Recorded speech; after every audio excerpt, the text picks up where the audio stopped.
Hold that a sec.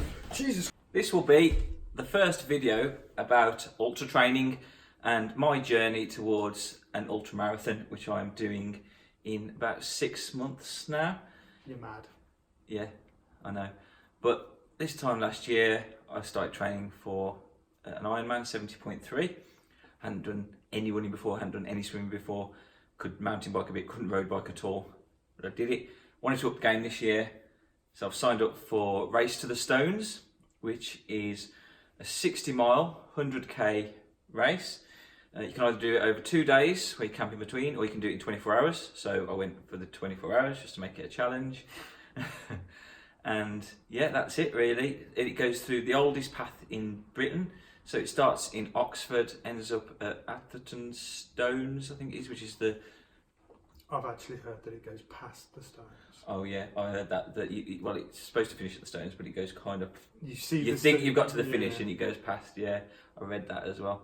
But that's where it finishes, which is it's the oldest monolithic ancient stone monument in Britain and in Europe. I think it goes through castle ruins. It goes through what they call this Field of Dreams. It goes through Roman ruins. It's rolling paths through forests, over 60 miles, 100k. So I'm starting training for that. Now, obviously, since I did the Ironman, I trained up to running a half marathon, which was 13.1 miles. And since then, I've kind of kept that up. So I've been doing a half marathon maybe every other weekend. I've been running through the week, doing 5Ks, 10Ks through the week, because even though I hated running at the start, afterwards, weirdly, I found a passion for running, which has also fueled me into doing this race. And so I got up to that point where I can run half marathon, but now I've got to go from that to 2 marathons back to back plus another 8 mile.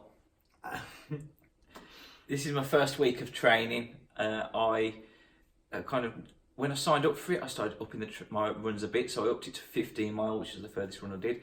Sunday just gone, I did my longest run to date, which was 18 mile.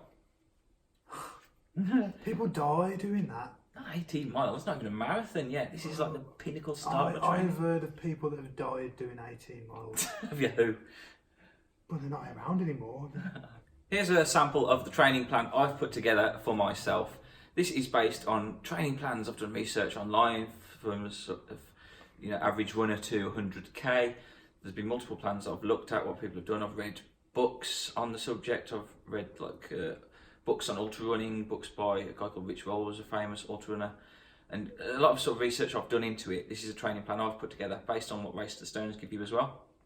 So essentially what it does is it starts off around about being able to run a half marathon, which I can do, and then it eases you on. So it goes up to like 15 mile, 18 mile, up to 20 mile, 22 mile, 24 mile, eventually getting up to 30 mile. So eventually during the training, you'll never actually get up to doing the full 60 mile.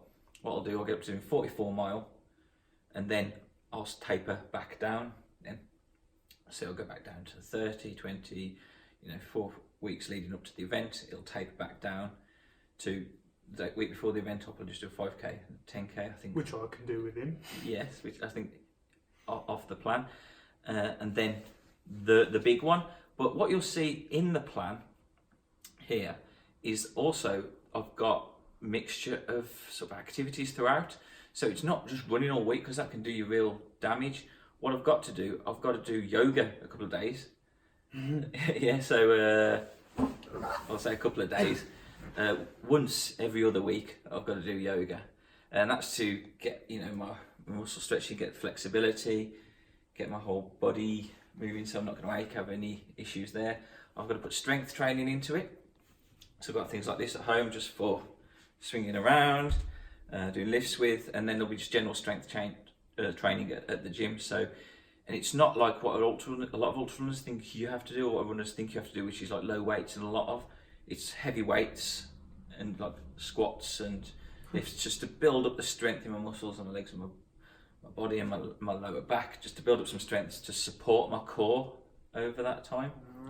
Then there'll be like a 5k and a 10k run in with the training as well.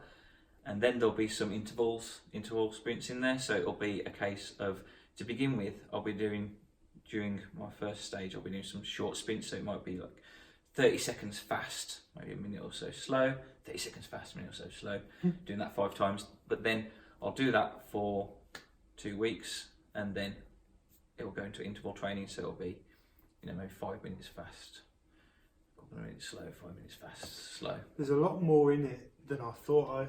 In my head, it would just be, how far can I run today? Next week, how far further can I run? That's it. No, there's a lot more. I've got to build up this whole core strength around it, so I don't, so any ailments I might have can come out now, and I can notice where they are. So the strength training and things like that will help me notice any issues that I've got and adjust those beforehand. And then also there's the diet that I've started doing. Now, this is called the Primal Diet. It's off the back of a book called the Primal Blueprint, if you check out that book. And there's also one like Primal Ultra Runners book. And that's based on the fact that a lot of runners, marathon runners, and that just rely on these gel shots. So, you get the gels, the sugars in, you get the glucose drinks and so forth, and then bomb them as you're going along, and it keeps you going, keeps that boost going. But you get something in running called bonking, which is an American term. It means something else in Britain. Don't Google that. Yeah, and what that means is when you crash, your body just runs out of sugar, runs out of glucose, the carbs that it's been trying to burn, and then you bonk, and you just crash, and your legs will just give up, and just you'll collapse. Almost like a wall. Yeah, it's your body's run out of fuel. Your body has run out of energy. You've burnt more energy, more calories that you've intaken, because your body's going for sugar and you've got that whole glucose, insulin, scientific stuff going on, which you'll see in that book if you check it out. So, for 2 weeks, for 21 days, in fact, to be precise, I'm doing what's called the keto diet. So 3 weeks. Is it? Yeah. 21 days? Yeah. Oh yeah, 3 weeks. Oh man. Yeah. So I'm doing what's called the keto diet. And Can we just 21 days? So about 2 weeks. Yeah.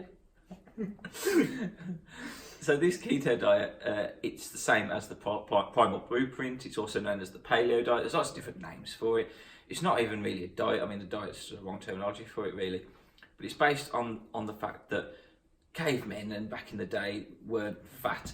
We didn't even have sort of obesity and diabetes and anything until like after the 20s, when this whole carbohydrate world came into play. Everywhere you go now, there's carbs. You have bread with everything, crisps. Everything has got carbs. Robin Hood had bread. Yeah, but not a lot of it. It wasn't available at the petrol station as he was in the queue to fill up his horse with it. So everywhere is carbs now. So most people's bodies go for the carbs and the sugars first to burn, so you're burning that top level fuel, and then it goes for the fat secondary, which is why you get excess fat that you just can never get rid of. So what I'm doing is cutting out the carbs for this time, and it retrains your body during this time to actually go and burn the fat first. So it means I'll be able to run for longer, go for longer distances, and my body will be fueled by the fat more than relying on sugars, because during this race there's no way that you can intake as much calories that you will burn off during the race. So you've got to have food along the way. I've got to have a support crew that will be there, so the people will be there with me, giving me wraps and food. That's me. Yeah. But if I do have any of the gels or anything like that, then they're a boost, they're a top level boost, but my body's not relying on them. Okay. My body's relying on that fat storage to fuel me. Lucozade. Yeah, so like Lucozade, again, that's something that a lot of people drink because it gives you that instant energy, because it's that glucose, it's that top level fuel that it's burning. It's like throwing paper on the fire. Imagine throwing paper on the fire, whereas your fat is like burning logs. So I've got to retrain. Quick burn rather than the long burn. Okay. So I've got to retrain my body now to burn the logs, because your body, you eat so many carbs day in day out, your body just naturally now goes for the carbs and the sugar first. So I've been doing it now for a week, and I had the whole sugar crash thing where I was getting headaches and so forth. I've gone through that now, and it's an easy diet as well. So you can't even really call it a diet. You can have sausages, you can have eggs, you can have cheese, salad, vegetables, fish, chicken, meats. It's just, it's real food. And as part of the book, what it says in the Primal Blueprint, it says they give a caveman analogy, and there's a caveman in there called Grok, and it says, just think to yourself, what would Grok do? Would he have access to this man-made processed crisp, or would he have access to a salad and some meat and an egg? Yeah, or what I mean, it's just real foods, just going for the real foods and cutting out the man-made processed stuff, because man-made processed carbohydrates are what cause your body to become insulin intolerant, I think it is, rather than insulin reactive or something like that. Resilient? Yes, your body needs to react properly to insulin, whereas if you have an overprocess of carbs, and that's what causes things like diabetes, is your body doesn't react to insulin. So I'm retraining my body doing that. So again, that diet's part of it. So to summarise, my training is starting by training plan, tapering up to 44 miles for three or so weeks, doing this keto diet, paleo diet, to retrain my body to burn fats, and then as part of that as well, during that time, finally, what I'm doing is training within my aerobic zone. So what that means is your heart rate, when you exercise, you've got your aerobic zone and you've got your anaerobic zone. When you're in your aerobic heart rate limit, you're burning fat. When you're anaerobic, it's burning everything else and you're getting out of breath and you're knackered. If you can't work it out, basically, if you can exercise and keep a conversation, so if you can run and you can keep a conversation as you're doing it, you know you're in your aerobic zone. But there's a guy called Dr. Phil Mafferton who's an expert on this, and he's really well known in the industry. And they did a lot of scientific tests to work out what people's aerobic was, but it all works back out to his simple calculation. All the scientific tests basically work out to somebody's aerobic zone is 180, take away your age. So mine's 143 is my aerobic zone heart rate. So it's 180, take away your age. I'll leave him thinking about that for 5 minutes. So 143 heart rate. So when I'm on the treadmill or out at the moment, I've got my heart rate monitor, I've got an alert that tells me if I'm going over that, then I'll slow down. So I'm staying within this aerobic zone. Only doing that, as I say, for 3 or so weeks while I'm on this diet, because then my body's burning the fats. My body's learned first, so it's learning to burn the fats first. I'm in the aerobic zone, so it's going for the fats first, so I'm training my body to go longer with less. It's 152, but that's higher than yours. Shouldn't it be low? If I'm younger than No, you. it should be higher than mine. Should be higher. Yeah.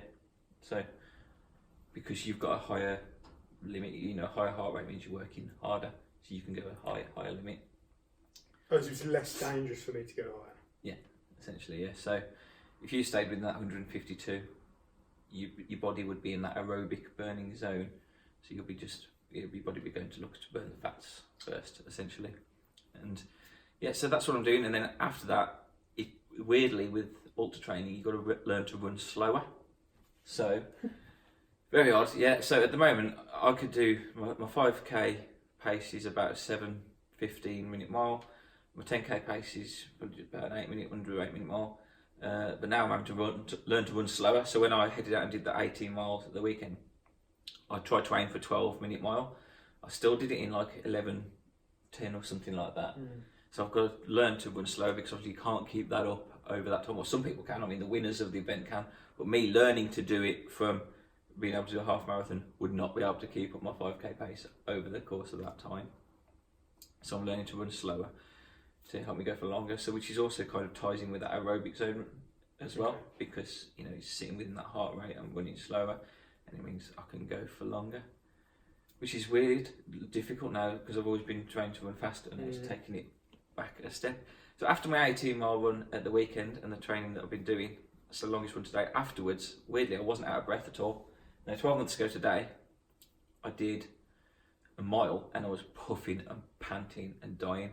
I did 18 miles. I wasn't out of breath in the slightest. But I bet you felt it. My legs were mashed though. My legs were mangled.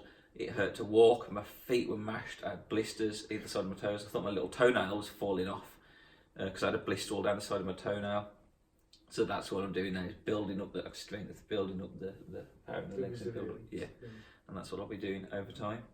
So that's really the first introduction of my beginning training for the ultramarathon.